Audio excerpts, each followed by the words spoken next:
of import prices with respect to tariffs. And it appears they actually set those numbers to 4 and 0.25, which is notable because what is 4 times 1/4?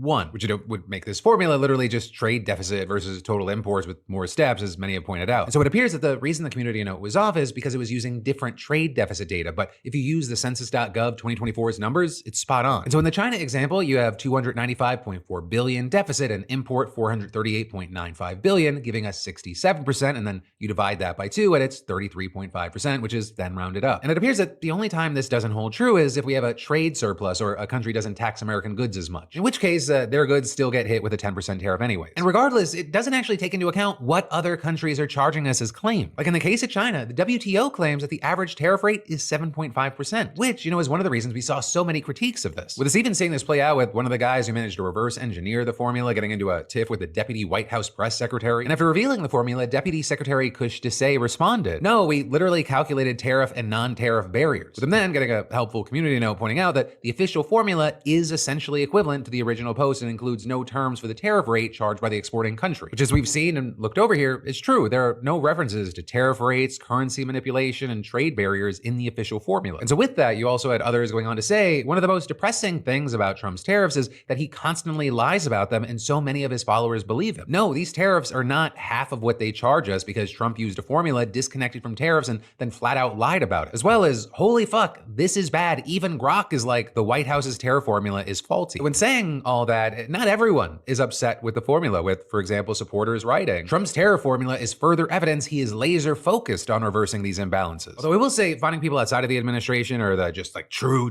ride or dies defending the tariffs, it was a bit hard, right? And with that, if you thought people were worried about how these tariffs were rolled out, wait until you see the markets. Well, obviously, there are going to be fluctuations. The Dow Jones opened up to a 3% crash, the NASDAQ had a 5% drop, and the S&P 500 fell almost 4%, making it 10% down from its all-time high. With us seeing major banks and investment groups describing these tariffs as a worst-case scenario. And UBS predicting that they'll lead to slowing the US economy by 2 whole percentage points this year alone and raise inflation by 5%. But it looks like such a bad situation that strategists at the bank, they almost think it's just brinkmanship because it, quote, makes one's rational mind regard the possibility of them sticking as low. And this is others thinking that the market's dropping 10% from their all-time highs is just the start. With, for example, experts from Thornburg Investment Management saying markets may actually be underreacting, especially if these rates turn out to be final, given the potential knock-on effects to global consumption and trade. And you can actually look at the bond market to see how much investors appear to be worried. 10-year Treasury bonds fell from 4.2% to 4.04% as of recording. And that's just the latest drop because back in January, they were sitting at almost 4.8%. And a big thing to keep in mind is this is a market where jumps like this are considered a massive, massive deal, especially when they're made in just 3 months, whereas normally it would take like half a year to see those results. Now with this, it may be possible for the government to offset some of these challenges by lowering interest rates, and it had actually been doing that late last year before pausing in 2025, or something that would allow companies and people to borrow way more money, which helps put cash into the economy. But of course, the potential drawback with that, as we saw during the COVID era, is that it can easily lead to big spikes in inflation since there's more money flowing around. And all of this it's not just like the markets. Everyday people are worried about things right now, with households reporting a 12-year low and how hopeful they are about their financial futures. But with that, just to avoid being a complete Debbie Downer, not every economic marker is bad news right now.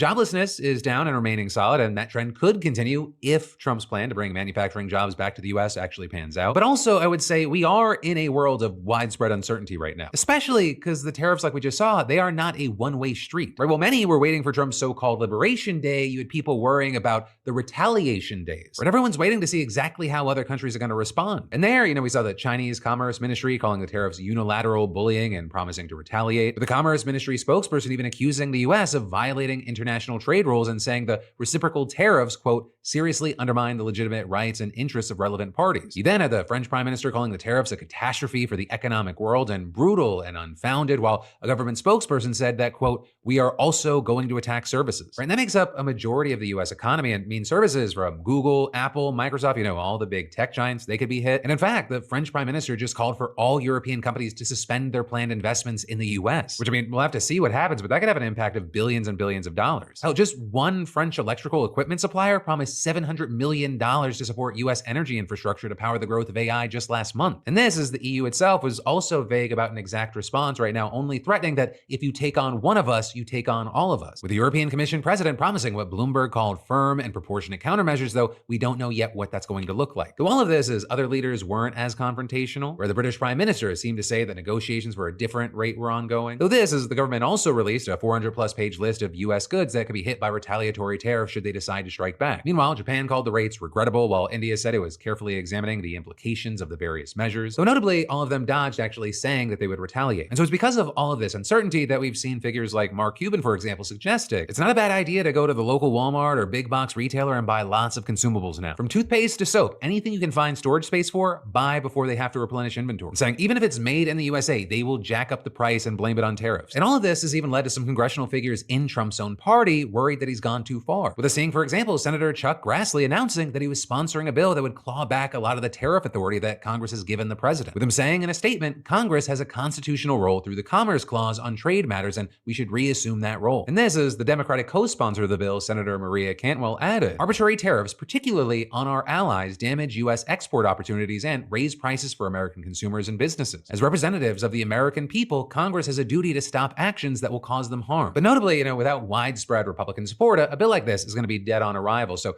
getting a Grassley on board, it's a good step to passing it. And in fact, we're now seeing reports that other leaders like Senator Tom Tillis are supporting the bill as well. Regarding if they are the first two of many or just two, that remains to be seen right now. For now, that is where we are, and we're gonna have to wait to see how this plays out over the coming days, weeks, and months. And, of course, in the meantime, I would love to know your thoughts on this, and it's also gonna be for any story that stands out to you today. Because for anyone new here, yes, this is a daily news show, but I want it to be a daily conversation. But then from that, switching gears to a very different story. Are you fucking kidding me? That has been one of the most consistent reactions we've seen around Nintendo Switch 2 prices. With it being announced yesterday that the device will be available starting on June 5th, starting at $450, or you can buy it in a bundle that includes Mario Kart World starting at $500, which Nintendo says is actually a deal because if you were to buy it on its own, it would be an $80 game. And so you have a lot of people looking at that going, okay, so this is going to be the relatively standard game price for the Switch 2 going forward. So you had a lot of people writing things like, those prices for Switch 2 games killed any and all excitement I had for it. Nintendo can go fuck themselves. As well as it's called Switch 2 because you see the prices and switch to a cheaper hobby. You then also had people quick to blame Trump's tariffs for the high prices, though there was a big debate of if the tariff prices were already baked in or not. And with that, some wondering if the tariffs could inflate the price, which is already high for them,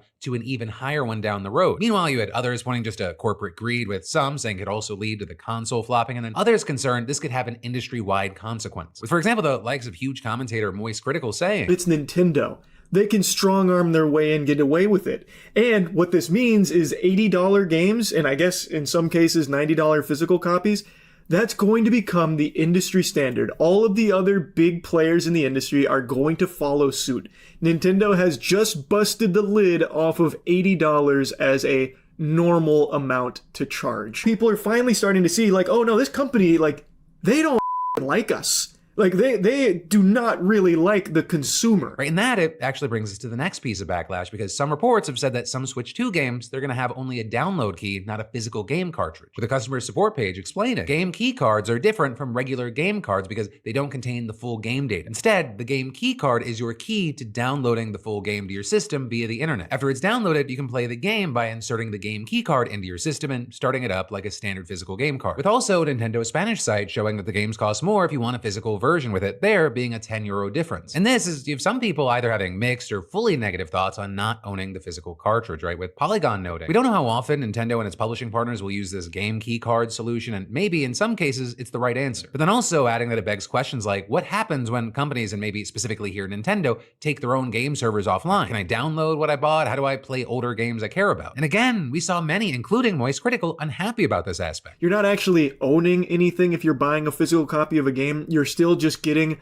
a permission slip. You're getting like a hall pass where you get to put your physical copy into the Switch 2 in order to download the game itself from Nintendo. You don't own shit. You own absolutely nothing. You own the idea of being able to have this game on on your console. Though I will say, some have defended it, saying, it's not fully replacing physical games and not worth getting upset over, arguing things like this is actually replacing what some companies have done for years, release a fake physical game that is just a download code in the box. And saying this forces third parties to make this a smidge more user-friendly, and there is resale value now because you can sell the key card. And that is, Nintendo's customer service page also says that you don't need an internet connection to start the game after it's downloaded. But the internet's only needed when launching it for the first time. For now, the official release is still months away, and it's going to be very interesting to see how this launch goes. In the meantime, I got to pass the question off to you, especially if you're a gamer. What are your thoughts here? And then I've got some more really interesting news for you in just a moment. But first, do you need a little nudge to take your side hustle or passion project to the next level? Because I get the whole procrastination thing, like the book club idea I had forever. But thanks to our friends at Squarespace, DeFranco's book club, it went from a dream to reality.